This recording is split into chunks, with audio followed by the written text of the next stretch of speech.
Shalom Bapak Ibu Saudara sekalian, kita berjumpa lagi dalam ibadah minggu secara virtual, ibadah minggu secara streaming, secara online.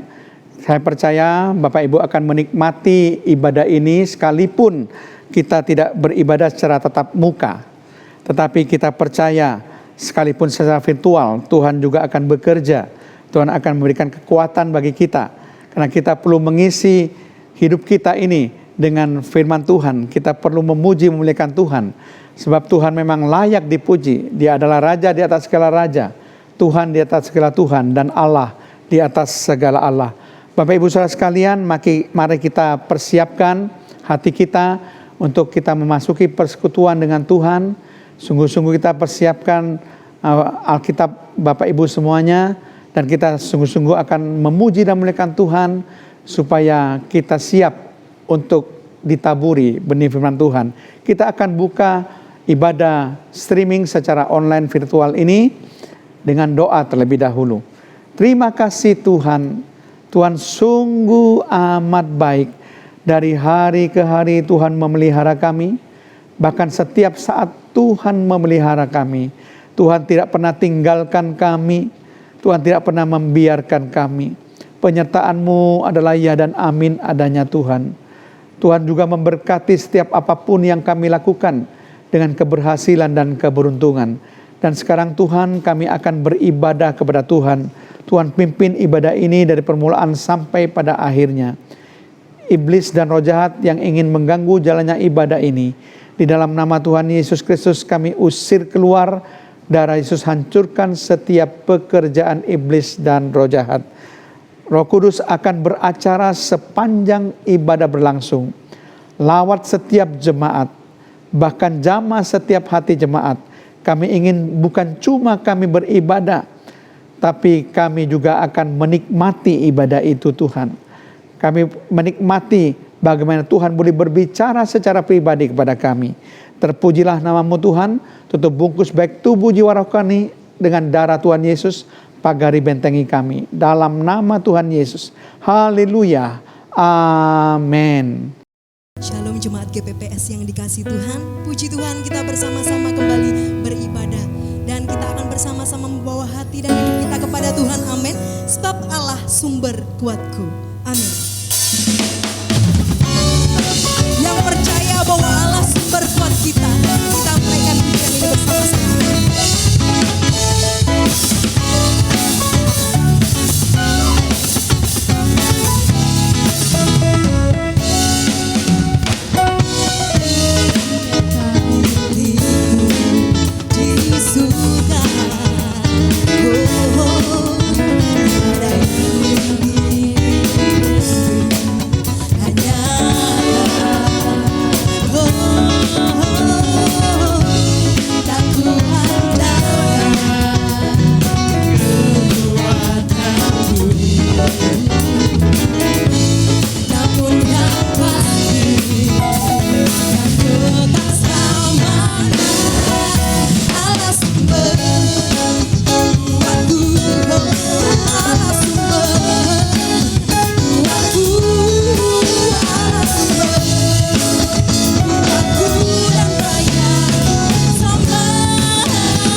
kekuatan kita.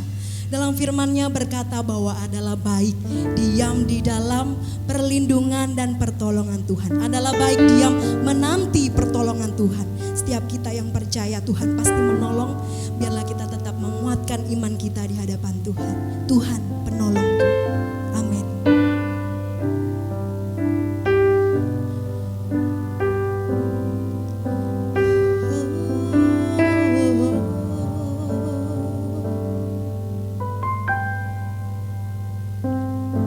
Sekalipun Tuhan kan lalai tepati janji yang difirmankannya.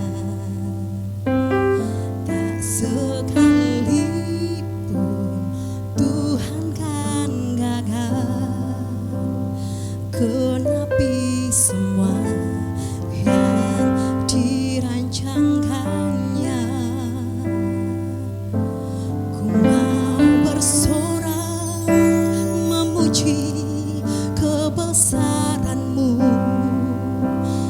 Engkau Tuhan penolong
Bapak Ibu Saudara sekalian, saya percaya bahwa segala pujian, penyembahan yang Bapak Ibu naikkan kepada Tuhan diterima oleh Tuhan di dalam hadirat-Nya sebagai persembahan yang harum, sebagai dupa yang harum. Bapak Ibu sekalian, saya percaya juga bahwa pujian penyembahan ini akan membajak hati kita yang keras, sehingga hati kita siap untuk ditaburi benih-benih firman Tuhan, dan bukan cuma ditaburi benih firman Tuhan, tapi firman Tuhan akan bertumbuh, bahkan akan berbuah lebat, dan itu akan menjadi penuntun yang akan menuntun kehidupan kita dalam perjalanan hidup kita sehari-hari, saudara. Nah, Bapak Ibu Saudara sekalian, mari kita berdoa terlebih dahulu sebelum saya memberitakan firman Tuhan. Tuhan, terima kasih kami sudah memuji dan memuliakan nama-Mu. Kami percaya Tuhan, hati kami sudah penuh dengan sukacita ilahi. Hati kami penuh dengan damai sejahtera melalui puji-pujian dan penyembahan yang kami sudah naikkan ke hadirat-Mu Tuhan. Kami menyiapkan hati kami untuk siap menerima kebenaran firman-Mu. Kami menerima lawatan Roh Kudus atas diri kami, jamahan Roh Kudus atas diri kami. Kami percaya Tuhan, si pencuri firman sudah kami usir keluar, iblis dan roh jahatnya, sehingga kami boleh menikmati firman Tuhan secara sepenuhnya. Di dalam nama Tuhan Yesus Kristus, haleluya, amin. Nah, Bapak Ibu Saudara sekalian, pada kesempatan ini saya akan membawakan tema kebenaran firman Tuhan yang saya beri judul Sisi Gelap Yunus yang tidak boleh kita tiru. Sekali lagi, judul firman Tuhan atau tema firman Tuhan yang akan saya bawakan pada saat ini adalah sisi gelap Yunus yang tidak boleh kita tiru.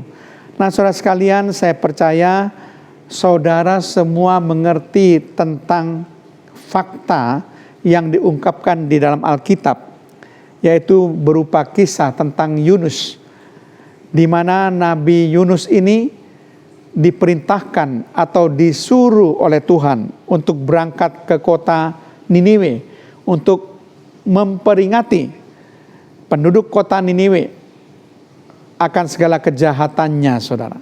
Tetapi kita sudah tahu bagaimana Yunus mengelak. Yunus tidak mau pergi ke Niniwe. Dia malah lari ke Tarsis menumpang kapal.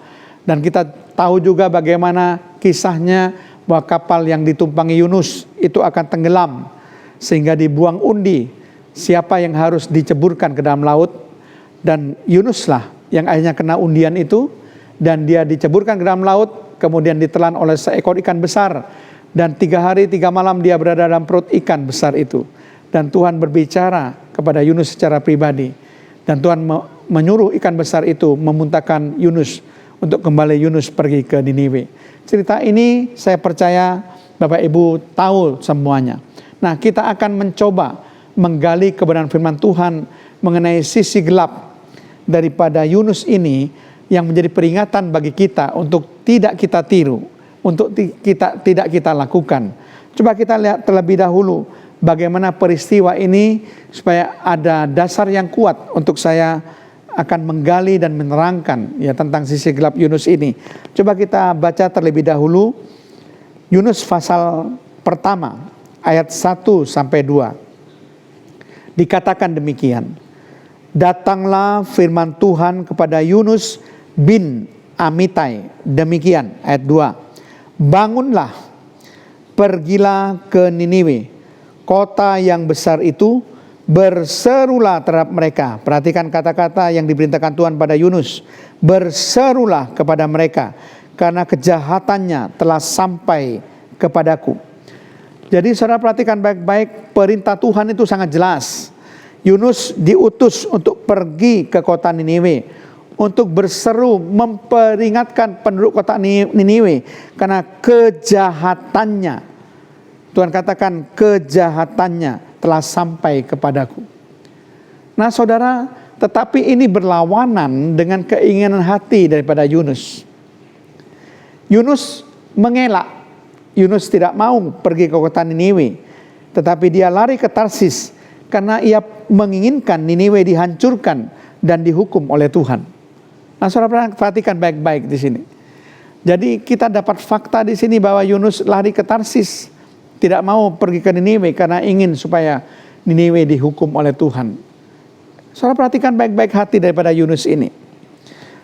Saudara bisa pertimbangkan baik atau tidak baik hati Yunus ini. Kemudian kita baca Yunus pasal 3 ayat 1 sampai 2. Ini ada yang kedua kali, saudara. Setelah pertama kali Tuhan menyuruh ke Niniwe, ini adalah yang kedua kali setelah Yunus dimuntahkan dari ikan besar. Yunus 3 ayat 1 sampai 2 mengatakan demikian. Ayat pertama, datanglah firman Tuhan kepada Yunus untuk kedua kalinya. Jadi ini kedua kalinya Tuhan suruh supaya Yunus ke Niniwe. Demikian, ayat 2, bangunlah, pergilah ke Niniwe, kota yang besar itu, dan sampaikanlah kepadanya seruan yang kufirmankan kepadamu. Jadi Yunus tetap disuruh menyampaikan seruan yang Tuhan suruh untuk disampaikan pada penduduk Niniwe tentang kejahatan mereka, supaya mereka bertobat dari segala kejahatan.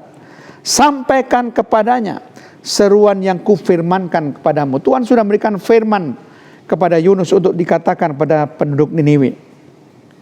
Jadi saudara, pertama kali Tuhan menyuruh dia pergi ke Niniwe, dia mengelak, lalu dia pergi ke Tarsis. Kedua kali setelah Yunus ditelan ikan besar dan dimutahkan kembali oleh ikan besar itu, firman Tuhan kembali datang pada Yunus untuk pergi ke Niniwe, tetap menyampaikan firman yang sudah Tuhan berikan kepada Yunus untuk disampaikan kepada penduduk Niniwe karena kejahatannya, saudara. Kemudian kita lihat bagaimana pikiran Yunus ketika dia diutus kedua kali untuk pergi ke Niniwe. Di dalam Yunus pasal 3 ayat yang keempat dikatakan, mulailah Yunus masuk ke dalam kota itu, kota Niniwe, sehari perjalanan jauhnya, lalu berseru, 40 hari lagi, maka Niniwe akan ditunggang balikkan. Kembali hati Yunus tidak berubah, saudara. Hati Yunus juga menginginkan supaya Niniwe ditunggang balikkan. Niniwe dihukum oleh Tuhan, bukan Niniwe beroleh pengampunan daripada Tuhan supaya Niniwe bertobat. Tidak, saudara. Di dalam perkiraan pikiran Yunus dikatakan 40 hari lagi, maka Niniwe akan ditunggang balikkan oleh Tuhan. Saudara, hati Yunus, kalau saya nilai begitu jahatnya, saudara. Menginginkan penduduk kota Niniwe binasa. Saudara perhatikan baik-baik. Ini sebagai sisi gelap Niniwe, sisi gelap Yunus yang bisa kita tangkap, saudara. Bagaimana sikap Yunus terhadap penduduk kota Niniwe. Nah, saudara sekalian, tetapi ternyata ketika Yunus menyampaikan firman kepada penduduk kota Niniwe, reaksi penduduk kota Niniwe, bahkan reaksi raja dari Niniwe ini di luar perkiraan daripada Yunus. Mari kita baca bagaimana reaksi penduduk Niniwe ini dan reaksi raja. Yunus 3 ayat 5 sampai 10. Orang Niniwe percaya kepada Allah, lalu mereka mengumumkan puasa, dan mereka, baik orang dewasa maupun anak-anak, mengenakan kain kabung. Ayat 6, setelah sampai kabar itu kepada raja kota Niniwe, turunlah ia dari singgasananya, ditanggalkannya jubahnya, diselubungkannya kain kabung, lalu duduklah ia di abu. Ayat 7, lalu atas perintah raja dan para pembesarnya, orang memaklumkan dan mengatakan di Niniwe demikian, manusia dan ternak, lembu sapi dan kambing domba tidak boleh makan apa-apa, tidak boleh makan rumput dan tidak boleh minum air. Ayat 8, haruslah semuanya, manusia dan ternak, berselubung kain kabung dan berseru dengan keras kepada Allah, serta haruslah masing-masing berbalik dari tingkah lakunya yang jahat dan dari kekerasan yang dilakukannya. Ayat 9, siapa tahu mungkin Allah akan berbalik dan menyesal serta berpaling dari murkanya yang bernyala-nyala itu, sehingga kita tidak binasa. Ayat 10, ketika Allah melihat perbuatan mereka itu, yakni bagaimana mereka berbalik dari tingkah lakunya yang jahat, maka menyesallah Allah karena malapetaka yang telah dirancangkannya terhadap mereka, dan ia pun tidak jadi melakukannya. Ternyata reaksi penduduk kota Niniwe dan raja kota Niniwe di luar perkiraan daripada Nabi Yunus, saudara. Penduduk kota Niniwe ternyata percaya kepada Allah dan mengumumkan puasa baik untuk manusia maupun ternak. Bukan cuma manusia yang berpuasa, tapi ternak juga berpuasa, tidak diberi makan, tidak diberi minum. Bahkan bukan cuma berpuasa, bahkan manusia dan ternak juga harus mengenakan kain kabung untuk menyatakan kesungguhannya atas penyesalannya atas segala tingkah lakunya yang jahat dan dari segala kekerasan yang dilakukan. Akhirnya saudara, hati Tuhan menjadi luluh karena penduduk Niniwe dan kota raja Niniwe, raja kota Niniwe bertobat dan menyesal, sehingga Tuhan tidak jadi untuk melakukan malapetaka yang dirancangkan untuk menghukum kota Niniwe, karena mereka menerima seruan dari Nabi Yunus dan mereka bertobat. Nah, Bapak Ibu Saudara sekalian, itu yang terjadi faktanya. Nah, kita akan melihat bagaimana sisi gelap Yunus yang kedua. Yang pertama tadi kita melihat ketika dia diutus. 2 kali dia diutus. Ternyata hati Yunus itu hati yang jahat. Tidak ada satu pun belas kasihan pada penduduk Niniwe. Dia ingin supaya penduduk kota Niniwe itu dihukum. Nah, kita lihat sisi gelap Yunus yang kedua. Yunus 4 ayat yang pertama. Di sini dikatakan, tetapi hal itu sangat mengesalkan hati Yunus. Lalu marahlah ia. Nah, ketika Allah membatalkan malapetaka yang telah dirancangkannya untuk penduduk kota Niniwe, reaksi Yunus dikatakan sangat kesal, karena hal itu sangat mengesalkan hati Yunus. Hati Yunus sangat kesal. Kenapa Allah membatalkan malapetaka untuk menghukum kota Niniwe? Dan bukan cuma mengesalkan hati Yunus, Yunus marah, saudara. Jadi Yunus marah karena Allah tidak jadi untuk menghukum kota Niniwe. Jelas ini menunjukkan bahwa Yunus sama sekali tidak punya kasih akan jiwa-jiwa. Padahal saudara, Tuhan menginginkan kita punya kasih akan jiwa-jiwa yang akan binasa. Makanya Tuhan katakan suruh kita mengabarkan Injil, kabar baik kepada mereka. Setiap jemaat yang mendengarkan firman Tuhan ini, milikilah kasih akan jiwa-jiwa yang terhilang. Mereka sedang berbaris untuk menuju kebinasaan. Kalau bukan kita yang mengabarkan tentang Yesus sebagai jalan mereka diluputkan dari kebinasaan, lalu siapa lagi, saudara?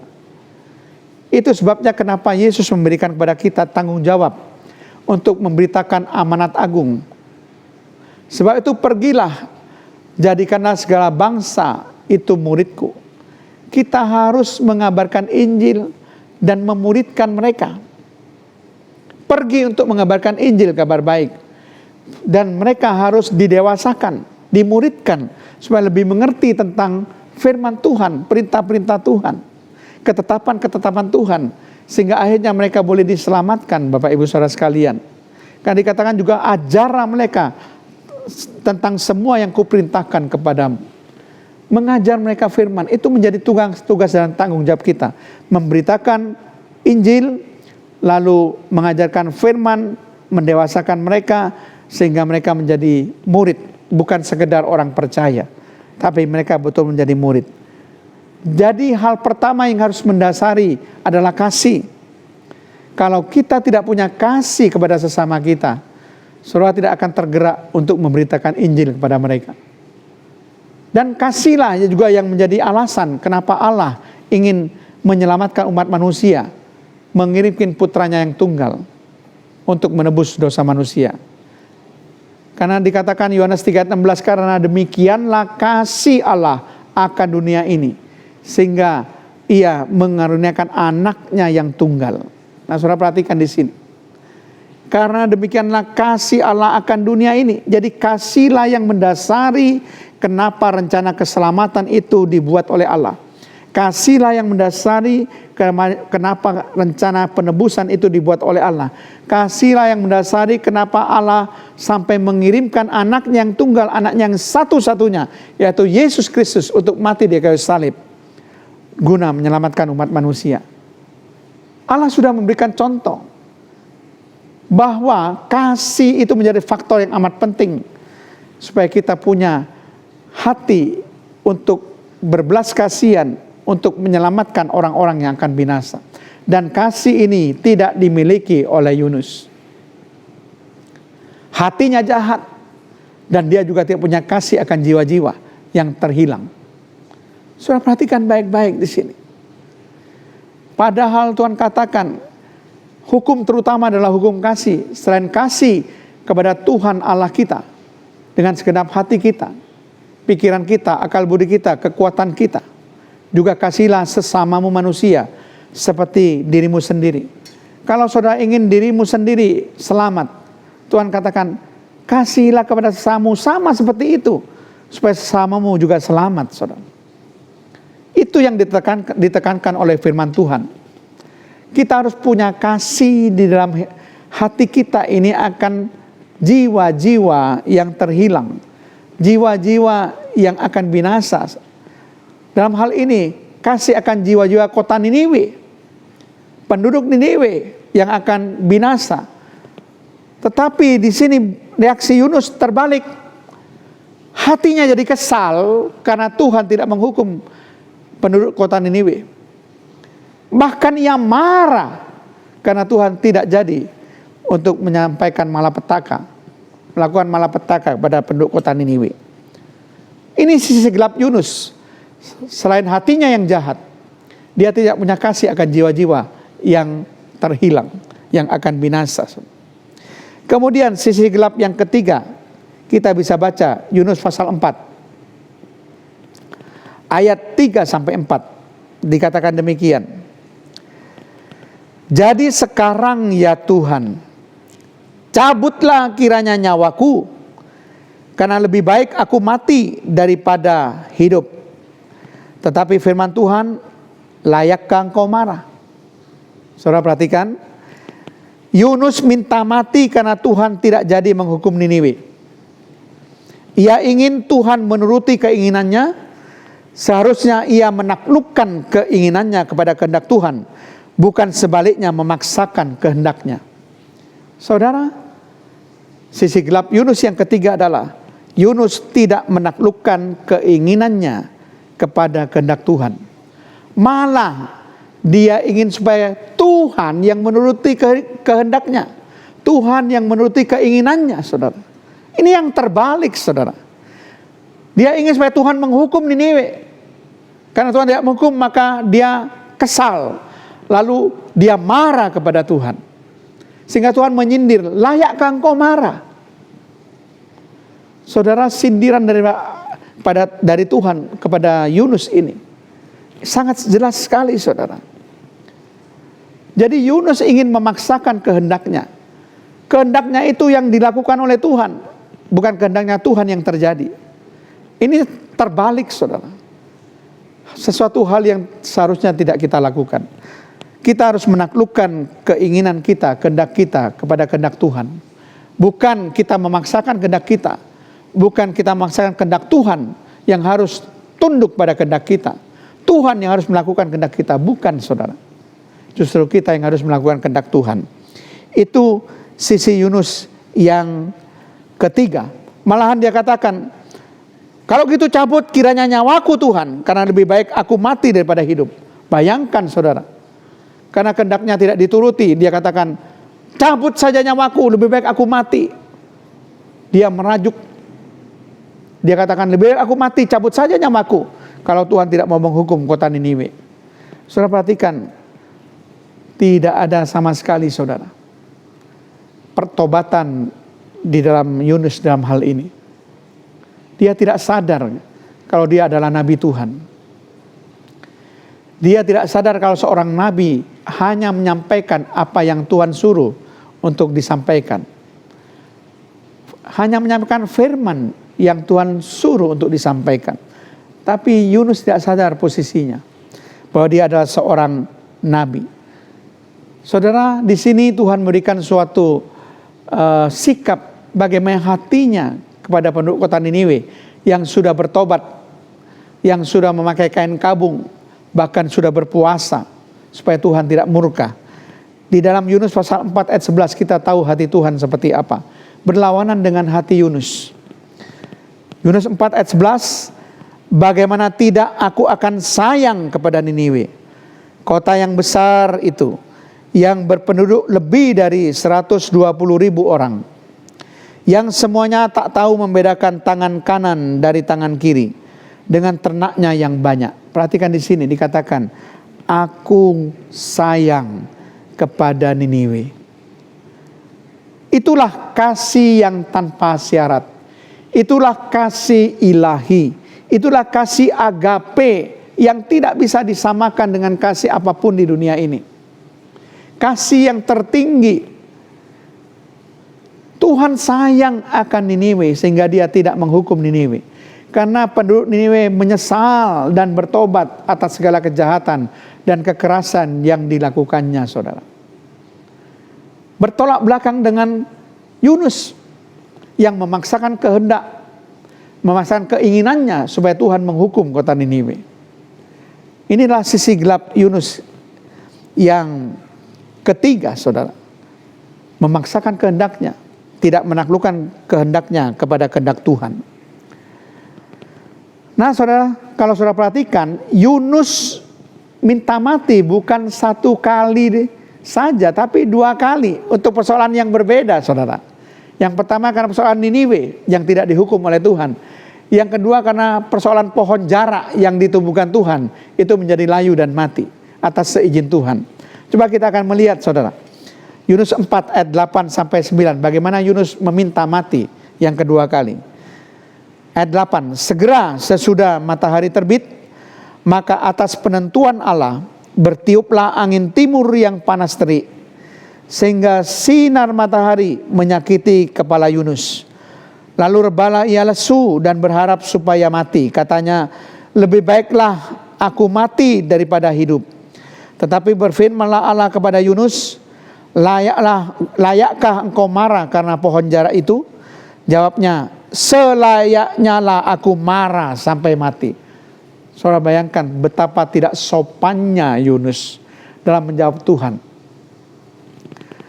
Yunus meminta mati ketika pohon jara yang Tuhan tumbuhkan itu menjadi layu dan kering.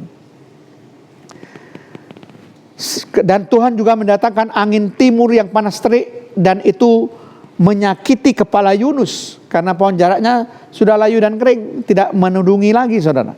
Kepalanya terasa kepanasan yang luar biasa karena angin timur yang panas terik, sehingga dia katakan, lebih baik aku mati daripada hidup.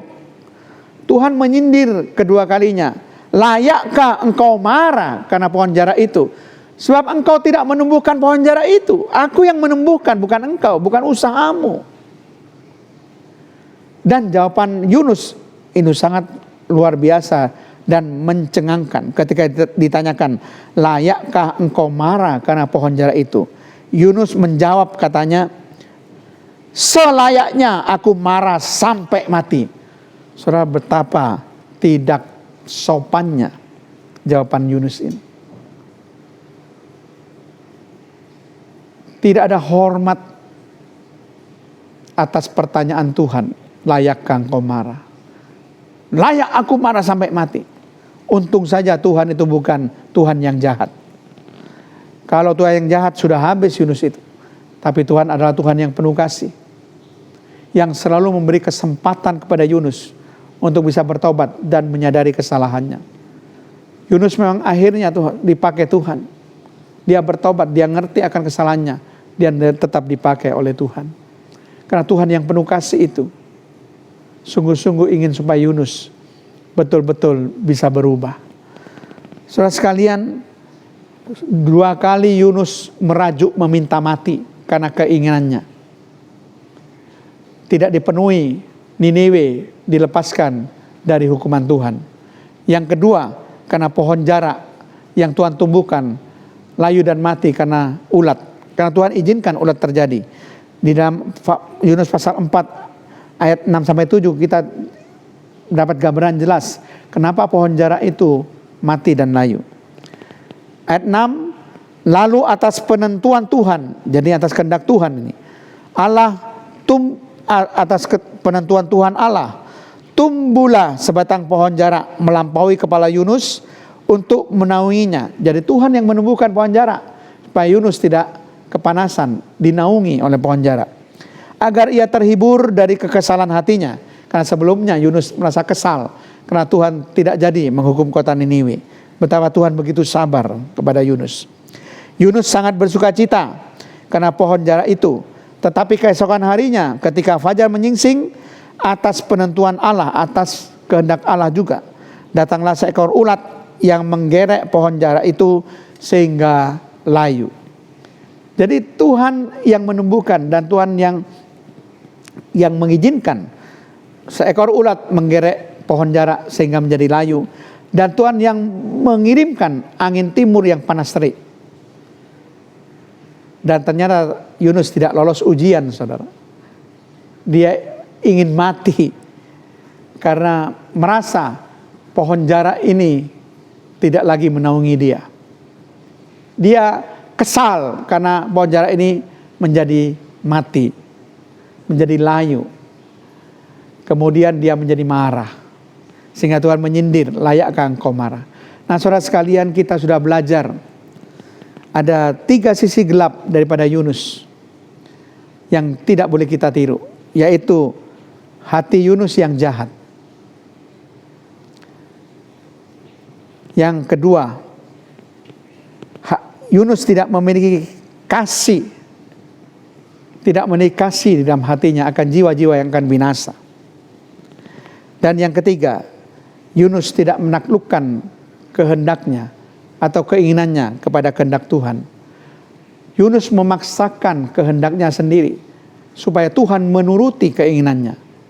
Suatu hal yang terbalik yang tidak boleh kita lakukan.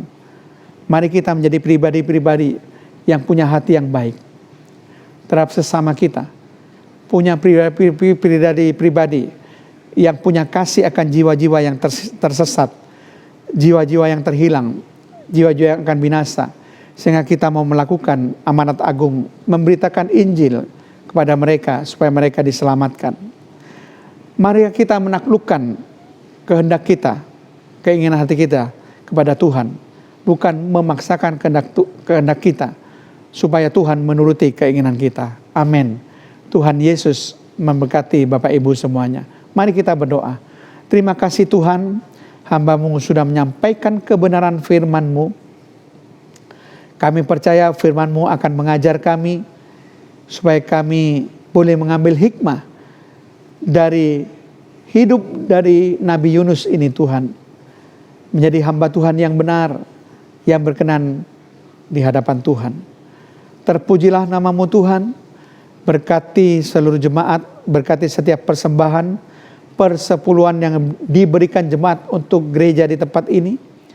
Laikan untuk kami pakai untuk pelayanan di gereja di tempat ini Tuhan. Demikian juga Tuhan Yesus Kristus, lindungi jemaat di era pandemi COVID-19 ini. Tidak pernah Engkau tinggalkan Tuhan.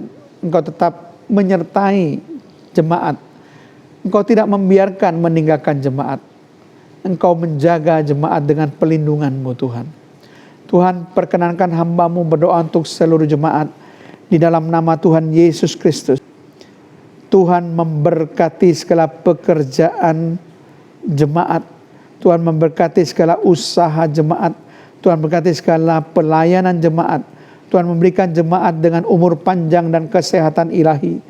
Tuhan berikan masa depan yang penuh harapan, masa depan yang sungguh-sungguh ada sesuai janji firman-Mu. Tuhan memberikan pemeliharaan, perlindungan, dan penyertaan Tuhan sampai selama-lamanya Tuhan. Kami yakin dan percaya setiap perjalanan hidup jemaat dia dihiasi oleh keberhasilan dan keberuntungan. Anak cucunya diberkati oleh Tuhan, semuanya dilindungi oleh Tuhan, menjadi ahli waris. Bahkan Tuhan berikan segera anak cucunya Tuhan keberhasilan, kesuksesan. Kami percaya Tuhan berikan juga masa depan bagi anak cucu jemaat. Terpujilah namamu, kasih karunia daripada Allah Bapa, cinta kasih Allah Putra, serta persekutuan Allah Kudus memberkati dan menyertai kami semuanya. Mulai dari saat ini dan sampai selama-lamanya. Dalam nama Tuhan Yesus. Haleluya. Amin.